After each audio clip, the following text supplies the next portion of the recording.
All right, welcome back, ladies and gentlemen. And actually, we have game number 1 here between Trademark Esports and Dynasty, of course, one of the 2 teams from Latin America. And it has already started. It's about 33 minutes in even, so we're joining up a little bit late here. But we're going to be coming back. In fact, we're going to jump right into it. So let's do it. Let's go ahead and look to do that. So as you can see in the game here, taking a look at the stats real quickly. We watched for just a little bit here. But it seems like Trademark Esports is in a pretty comfortable spot now against Dynasty. So looking at the overall picture, of course, we got Hammerstorm, Silhouette, Ophelia, Aluna, Bubbles. They're going up against Tempest, Demented Shaman, Zephyr, Plague Rider, and Polywog Priest. So, yeah, again, tdM definitely in the advantage right now. But Dynasty, they got some positive signs. Silhouette not farming too poorly, 372 gold per minute. But no doubt, as a whole, it just seems like tdM's in a better spot. Yeah, I mean, when you have a Frostwell Skull on your Plague Rider, you know you're doing something good on your team. Yeah. Zai playing that Plague Rider obviously has a Frostwell Skull, as a push book, as an Energizer, as he just pops it right there. Maybe they're waiting for Kong, I'm not quite sure, as we did just jump into this game. Some notable item pickups, or items just in general. You got your Shrunken Head Souls on Hammerstorm, Shrunken Head, Firebrand on a Silhouette, basic items with Tablet, Astrolabe onto Ophelia, nothing too much on the support Luna. Bubbles has his Portal Key and Push Book. Tempest on the other side, we got Shaman's Headdress, maybe looking for a barrier, has a Astrolabe as well as that Blink.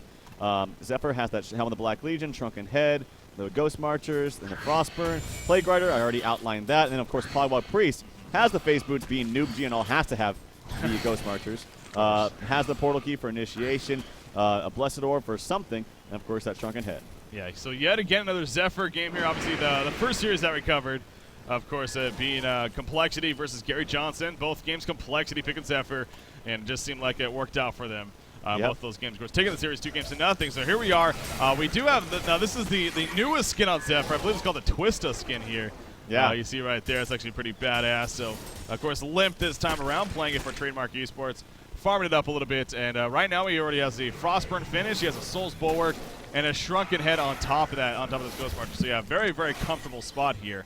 It seems like not only for him, but of course, again, for Trademark Esports. Now, Tail69 here on actually Silhouette.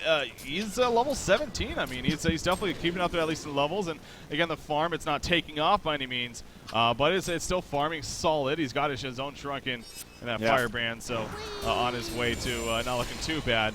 But again, it just seems like if Trademark Esports especially, if they stay grouped up, which it seems like they are doing quite a bit of here, if they push with that, it will be very difficult for this Legion team to stop that. Between Zephyr, Tempest, Plague Rider, Demented Shaman, very, very difficult. But here we go. Looks like a Congo attempt going to come out now. Yeah, I think BTI Dynasty has an idea. They have a ward up down here. It's not going to see all the way into the pit, but nonetheless, they do see them kind of floating around that area. And we saw this as a result, I think, of B-Kid banning out the Demented Shaman. They see what tdM has done with this kind of aggressive push strategy, if you will, with Demented Shaman and Zephyr. And they got it right here, at least tdM did, with Demented Shaman and Zephyr. Obviously, we didn't get a chance to see how the early game panned out as we're getting closer and closer to that late game with 37 minutes in closing. But Zephyr is a beast. Just the problem is that all of these heroes have all that farm. Oh, Shrunken Edge going off all over the place. Hammerstorm actually activated his own, but so did Zephyr, and Zephyr is chasing now. Not going to really pursue, though. More Shrunken Edge going off right there, as now Silhouette's in a pretty difficult spot, trying to do some damage to Polywog Priest, but now if she gets gusted back, actually, in fact, Polywog Priest up to the foreground. There comes Tempest as well, and it looks like Silhouette will be picked off when it's all said and done. Bubbles trying to shell surf away. Successful for now, but how about that Frostwell Skull working on Plague Rider here, slowing down Bubbles, and eventually going to finish him off. It seems like when we're auto attack, there we go, and there's the kill. Meanwhile, down here, Aluna's now being chased down. Zephyr and Tempest right on top of Tippy right there, and Aluna will also fall. So Trademark Esports even taking a bigger lead. Oh my God, Hammerstorm hitting like a freaking truck right there with his brute strength activated. Takes out Demented Shaman, gets ported back to base though by his teammate. But now actually Ophelia may be getting cut out. In fact, there's a Frostwell Skull, there's the Gust, and Ophelia will indeed fall as Bubbles gets there a little bit late. Bubbles actually, I think, just bought out. He's now there as well. Tail69 did use a buyout earlier, I'm assuming, because it's obviously not res right now. Yeah, Mr. Kid on Hammerstorm. Oh my God, that did so much damage. And fantastic micro, even though Ophelia's there. Actually, some initiation right here. Tempest is going gone on right now. The push book saving him for now. And actually, it looks like with that massive slow onto Hammerstorm, he does get pushed out, but a good Plague Rider ultimate bouncing around, doing lots of damage. Now going back to Aluna. Aluna's in a lot of trouble. Look at that Frostful Skull of Plague Rider. They actually get stunned right now. Bubbles initiated in. Plague Rider's in a lot of trouble, but he's so damn tanky. Has so much HP. One more auto attack, he does actually fall, but not before, not after actually Tippy dies. And wow, this is looking really good for tdM. Yeah, Silhouette now coming back into it, putting some damage on Zephyr, but Zephyr's so damn tanky, not really taking too much, especially with that Cursed Shield on top of him. But will they catch him out? Barrier going to be popped right there. Great kill field coming out from Bubbles. There's a split up from Silhouette, and Tempest will fall. Can they actually finish off Limp now? Polywalk Priest actually jumps in, as well as Demented Shaman, and actually now Trademark Esports, they need to be, or they could actually even turn this around perhaps if they play this correctly. So Silhouette is still chasing, the Entangle coming out, but now Demented Shaman on the run. But there's the wards coming out to hold on to Silhouette. Will it be enough when it's all said and done? Polywalk Priest with the auto attacks, the Electric Jolt, yes, Silhouette will be picked off. So Trademark Esports, big plays. Bubbles actually jumping in and finishing off Polywalk right there. And actually Zephyr running away from the illusion of Silhouette. So this game, man, we jumped into a pretty chaotic thing here, it seems like. The talent of these players and the skill and the micro I've seen already is just astounding. Yeah. I mean, earlier I was mentioning about Ophelia sending Hammerstorm back to base after he basically two-shot, who was it? I think it's Sania. Just two-shot him, send him back to base, use 2 different Skeleton Kings on 2 different heroes. So great micro. But it's kind of funny, it seems Trollish pickup on the Plague Rider with the Frostful Skull is actually doing some work in these team fights, especially against all these shrunken heads. Of course, only 2 shrunken heads up on BTI Dynasty, but yeah, kind of crazy game. It's hard to gauge exactly how it got up to this point, but you know, after that fight, tdM's still in a great position. They're 10k gold, 14k experience, actually just about the same as what it was before, but they're looking towards moving in towards Kongor. Yeah, you know, and you made a good point. Again, the Frostful Skull, the fact that it goes through the Shrunken Head with that slow, and we saw that especially against the Hammerstorm, who popped that Shrunken Head, but he was still just massively slow because of the Frostful Skull. So, yeah, it's proven to be a very solid pickup here in the end for Plague Rider. Now they are going to go for Kongor, and I believe, I don't know actually, we do have the Legion team heading over. In fact, the Power Throw guaranteeing that they are doing Kongor. Now it's up to Dynasty here on whether or not they actually want to jump in. Hammerstorm thinking about it. He's on the front lines right now. He does not have a portal key, of course, so he's not going to be teleporting in, but he does have that Shrunken Head, and he hits like a freaking truck, as we saw earlier. So definitely a fearsome target. Hammerstorm going in further now. He gets jumped, though, and he does not get the Shrunken Head off. He's being locked down with that tongue tie. Going to finally be pushed out, though. He's actually being ported back to base, but a Tempest ultimate comes in. There's the red stun from Aluna. The Plague bouncing around now. Bubbles shell serving out. Silhouette just trying to run away. Great heal from Ophelia at the last second. Nobody dead just yet, but it looks like Ophelia, she is going to be the first victim as she goes down right there. Silhouette now still alive. Silhouette going the other direction. Silhouette gets picked off as the portal keys coming. And again, Hammerstorm, he was ported back to base at the very beginning of that fight, so you got could finish complimenting Ophelia. I know. I don't know about that one, though. That would seem like an odd choice. Yeah, and I can't tell you how much work this Frostful Skull on Plague is doing. It's crazy. He's spreading out his attacks. He's not really focusing one person down. He's just slowing them all. And it's doing work. Here comes a massive push. Polywards are down. They're probably going to get these frags with Silhouette being dead. Yeah, this is definitely going to fall in tower, of course, to the racks. Very likely going to fall on top of that. We do see Bubbles jumping in right there, but a quick distraction will quickly fall back. Zephyr in the front ground. Sting of the damage, not too worried, and the melee racks are going to officially go down. Aluna actually being gusted in right there. Aluna's going to fall. So getting a little bit cocky as far as their positioning goes. And of course, with that easy cuss from Zephyr, easily gets the kill. So the racks will fall. The melee racks, at least for now.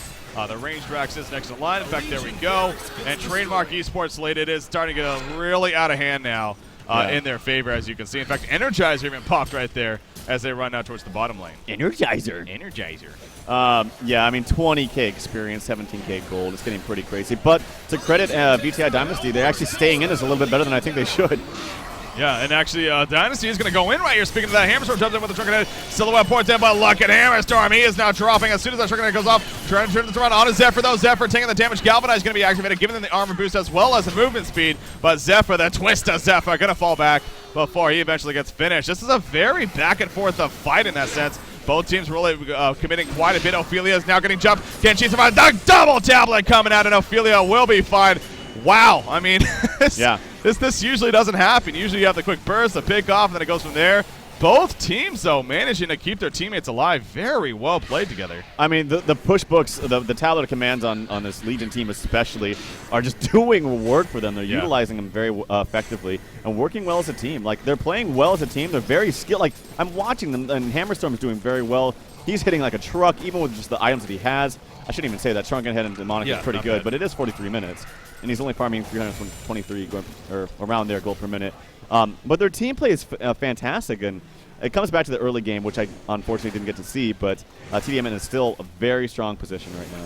What? Okay, you know, Frost of Skull was one thing, but a Savage, no, not a Savage Mace, but a Slayer picked up on his way to maybe a Savage Mace. Going to be coming up from Zai here playing that Plague Rider. So that is, that's something else. I mean, hey, you know what? If you have the gold, I guess, and well, you already have a Demented Shaman and a Tempest, applying plenty of support items. Yeah. Why not, I guess? Why not be a damage-dealing threat in these fights?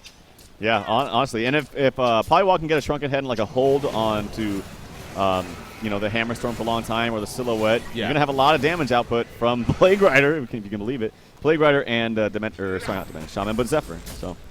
Pulling off the damage chart, and lo and behold, Plague Rider is the top of the hero damage chart. I'm sure the Plague Goo has a bit to do with that, but no doubt these items that Zai has been going definitely helps with that at the same time. So Kongor is, it looks like, going to fall right here. Will it actually be picked up by the Hellborn team? Are we going to see a jump? No, we're not. Zephyr now is stuck alive, and in fact, they jump first. There's a jump on a Hammerstorm. Can he at least get the Shrunken Head off? He's being pushed in. The port back from Ophelia. The heal. Yes, Hammerstorm will survive. So a great save there at the last second again coming out from Ophelia. Vestius is not afraid to use that W ability of his, that's for sure. But now he's trying to run away, as is the rest of the team. That's a Silhouette illusion in the background. And it looks like Ophelia, what we find, these tablets are getting ridiculous here. I know. The skill of the players is so high up there. It is. But I know, it's crazy. But they simply can't do anything about the massive golden experience. Yeah. And like, we're cheering like, yeah, he got away, awesome. But you're forgetting the fact they're up 20K and they just got Kongor. So, yeah. I don't know. It's going to be really, really hard for them. They're going to have to focus down. Well, before it was going to be they're going to have to focus on Zephyr, but with him having the Token of Life, now it makes that just that much more difficult. Yeah, so now what do you do exactly? Tempest is going to run into Silhouette right here, actually. She even uses her Shrunken Head almost like panic mode big time. She uses her Shrunken Head. She's trying to finish him off. The Ancients, that is, there goes the tree grapple. Now she's running away. Interesting. I mean, she's a little bit lucky even that the support wasn't there in time, because that seemed like she committed quite a bit there just to finish off those Ancients. But she did. I believe her Shrunken Head was already at 5 seconds, so yeah, probably not the biggest deal there. And in fact, there we go. Ophelia ports her back. So Ophelia has already, again, we joined this game obviously a little bit late, but she is not afraid to use that ability, especially in the sense of porting people back to base. So well played on her part. But we do see Trademark Esports. They are going to group up here once again, and they're going to look to massively push this bottom lane. So you look at the matchup. I mean, again, it seems like that they should be able to do this fairly effectively. But with the way Dynasty's playing, these Latin American players here, they are showing a bit of skill themselves. That is for certain. So who knows what can happen here. Well, it's kind of funny that Ophelia actually is all out of buyouts and has only died 3 times. So 2 out of 3 of her deaths have been buyouts. Just kind of a funny note right there that I saw. And it's Ophelia, so usually you want to use your creeps too. But it's kind of funny. Well, a little different there. Yeah, so Vestius on that Ophelia, though, again, doing solid play. So here we go, though. Trademark Esports, all 5 of them are grouped up, as you mentioned. Zephyr with that Token of Life. He's level 22. Are we okay? We already see another port back on a Hammerstorm. So there we go. He gets ported back to base after the stun as Bubbles jumped in, but Silhouette, the tree grapple, not even going to connect, though. And so clearly just a big-time distraction there, not really going to pay off in the end, as tdM kind of didn't really commit too much themselves, and they just go back in. So I guess they were just simply trying to get them to bite on a Hammerstorm right there. But if anything, they probably saw the hands glowing, seeing that he was going to be ported back. So the melee Rax is still well alive. I mean, not taking too much damage. In fact, here we go again. Hammerstorm going in, and he's glowing his hands, though. It's not like tdM can't see that. I mean, they're very aware. They're not dumb, obviously, so they're not going to really commit to it like Dynasty wants them to. Yeah, go, everything! Where'd they go? Oh, weird. The melee Rax is falling, though. Here we go. Now he activates the Shrunken Head, so big time. Nice destroy from Polywire Priest right there. Gonna jump back in. We see the Shrunken Heads going off all over the place. Zephyr pulls back in Hammerstorm, and now Hammerstorm's in a lot of trouble unless he gets ported back. Once again, the Plague is passing around in the background. I hear all these Shrunkens going off. Hammerstorm will be ported back again. Unbelievable. Staying alive. The melee Rax falls, though, and Silhouette trying to split up. It's not going to matter, though. She will fall when it's all said and done. So the Rax are going to go down here in favor of Trademark Esports, and I think the time is coming up here for Dynasty as far as maybe thinking about moving on in game number 2. Zai in the foreground, going to be tapping it back. There's a tap. It's all the that we're waiting for. The quick stun, though, from Aluna to counter that. The Minotaur stood in the midst of it all, but Zephyr is just still well alive. That Typhoon, that Plague Goo, and that should be doing it here. GG, well played, is being called, and Trademark Esports has taken game number 1 here against Dynasty here in this 2-game series. So Yeah. congratulations to Trademark. But again, you got Dynasty. They got a second game here. Try to prove themselves once again. I mean, the team play, like I said, and the individual skill was up there. It was really, really high. But, you know, we didn't get to look at the APM, by the way. Neofull playing that bubbles 230 APM. But, I mean, we saw some interesting pickups from Zai especially, but it actually didn't work. Yeah. I don't know. Is that the new thing? Are we going to see Frostwolf Skull play better every single game now? Zai does those fun things, it seems like. Time will only tell. It worked that game, that's for sure. Yeah, time will tell. Time will tell. Hey, we knew going into this event where we were going to see some interesting things, some crazy things even. And there we go. Already 2 series in, and we've definitely seen some very interesting things through both of them. So with that said, guys, of course, Trademark Esports, as you can see, or as you even saw on your screen right there, you know, they're looking happy as they should. But again, it is still a 2-game series, so happy about that first game, but still want to finish off strong here. Dynasty, though, it's got plenty of skill, clearly, and I'm curious to see how they respond going into game number 2. So yeah. Once again, we're going to take a quick break here, guys, so stay tuned. We will be coming back with game number 2 very shortly. Trademark Esports taking on Dynasty.